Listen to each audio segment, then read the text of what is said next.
ऐन मुमकिन है कल मेरे माथे पे बंदूक की नोक हो, मेरी तस्वीर उठाए हुए मेरी माँ का ठिकाना कोई चौक हो, मेरा मासूम बच्चा कहीं एहतिजाजों के अंदर से सकता मिले, मेरी बीवी के पाँवों के नीचे ज़मीन आ रहे।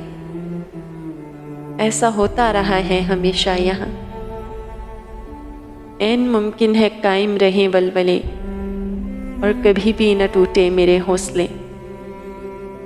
ऐन मुमकिन है रस्मे वफा के लिए अपने गुलशन में बादे सबा के लिए जान तक वार दूं।